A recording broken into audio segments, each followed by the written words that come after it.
In the year 1818, two mighty powers clashed in a war that would forever change the history of the Yoruba and the Benin kingdoms.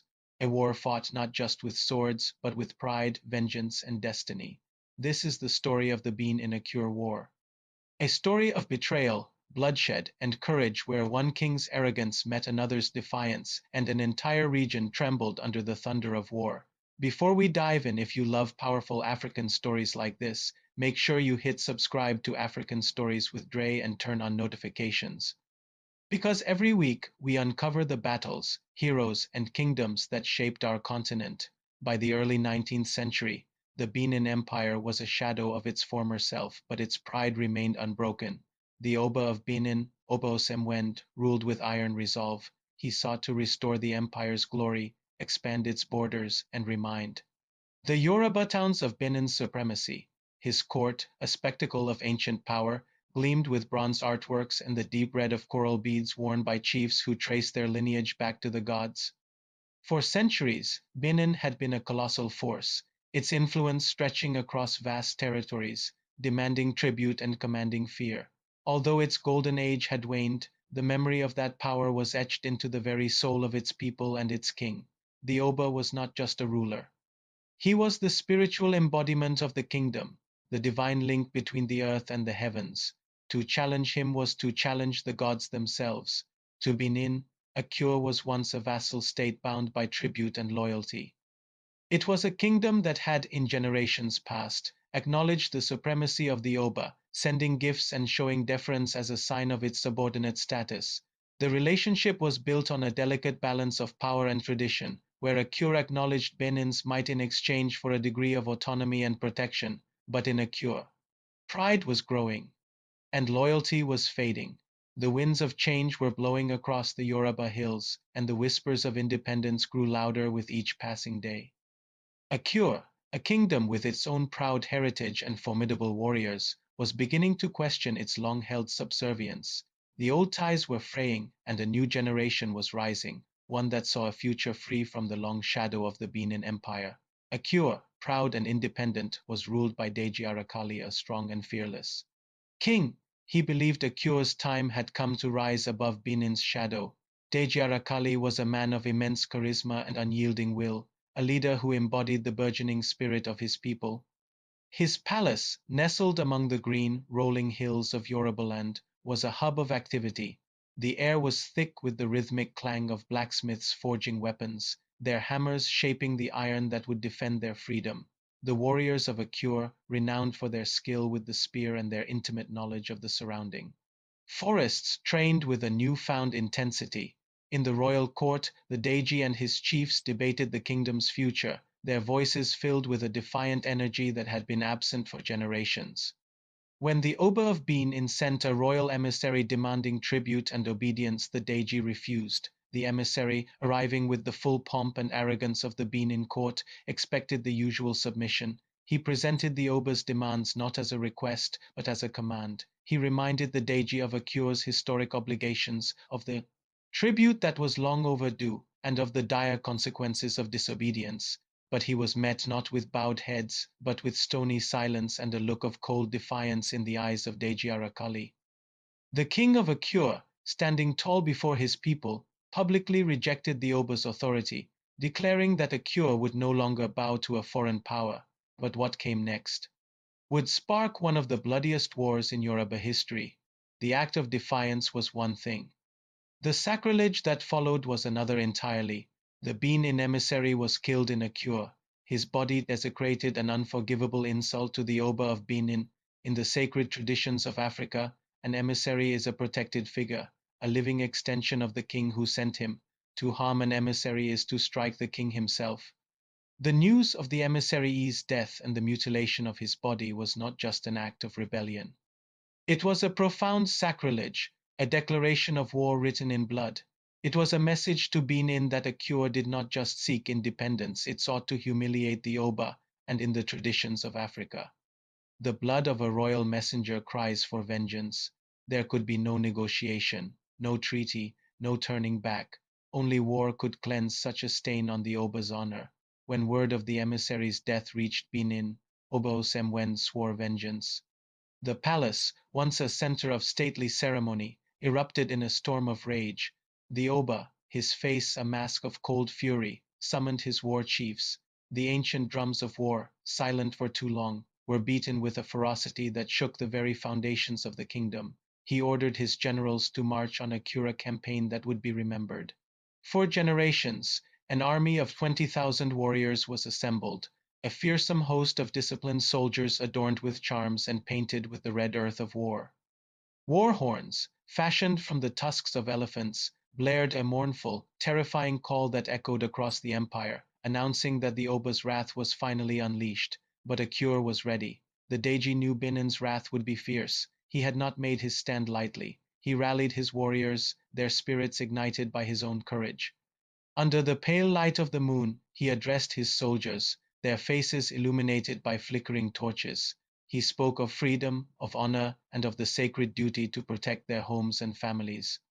He invoked the gods of their ancestors, calling upon them to bless their spears and shield them from harm. To them, this was not just war, it was survival. They were bound by a sacred oath to defend their land to the last man. The choice was simple: to fight and live as free men, or to submit and die as slaves. For the warriors of Akure, there was only one path. The war began in the forests between Akure and Benin's territories. The morning mist clung to the ancient trees as the two armies faced each other, a sea of glinting spearheads and determined faces. The air was thick with tension, broken only by the chirping of birds, unaware of the carnage to come. Then, with a deafening roar, the battle was joined. Spears clashing, arrows flying, war songs echoing across the land.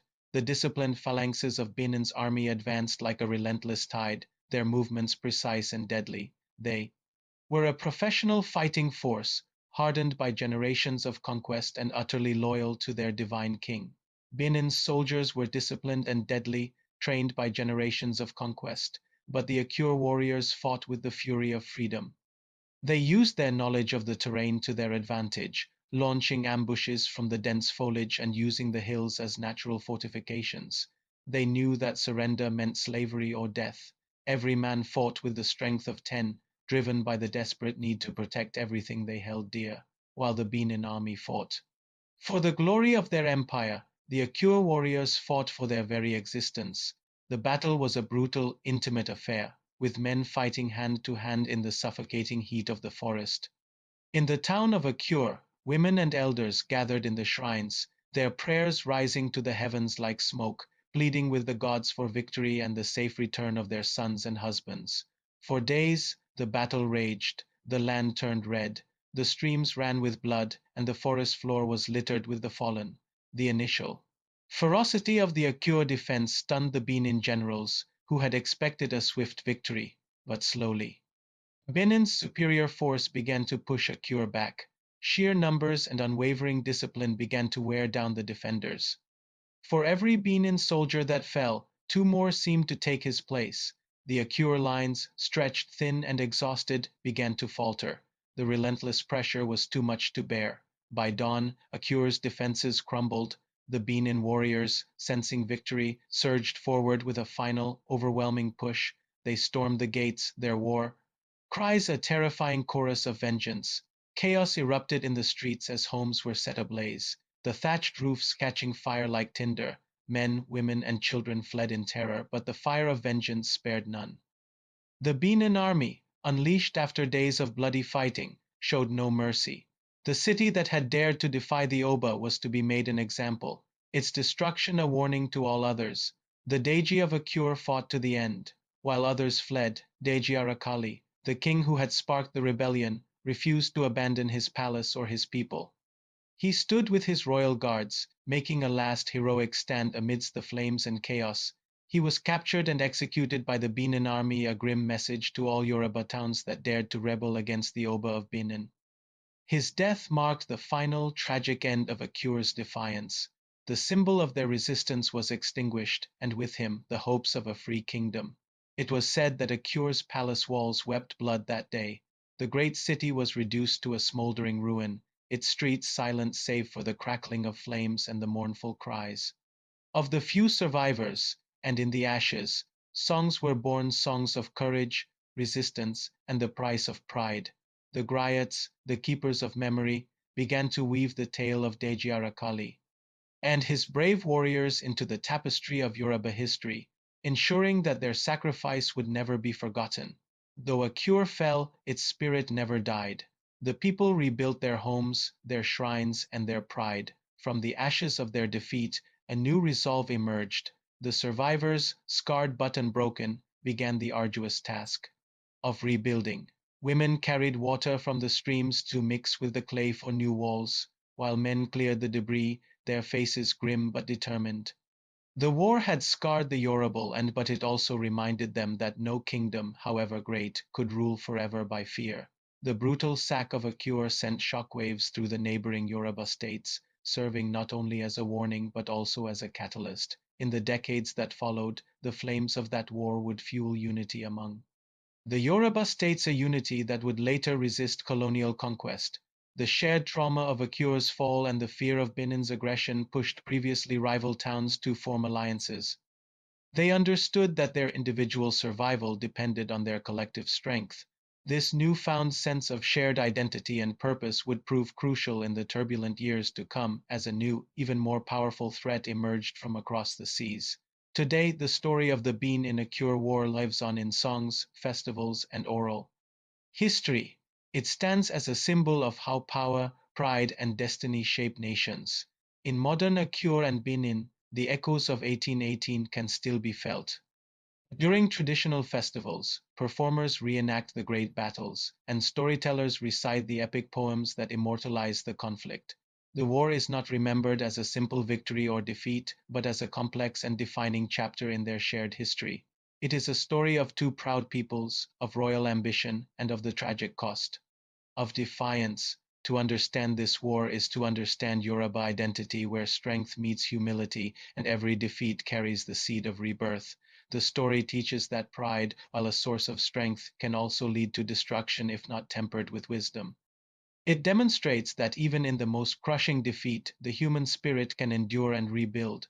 The war forged a legacy of resilience that continues to define the Yoruba people to this day, a testament to their ability to rise from the ashes, stronger and more united than before. The Benin Akure War of May 1818 be centuries behind us, but its lessons still echo in every tale of pride, every struggle for freedom, and every dream of unity across Yoruba. And if you were moved by this story, subscribe now to African Stories with Drey.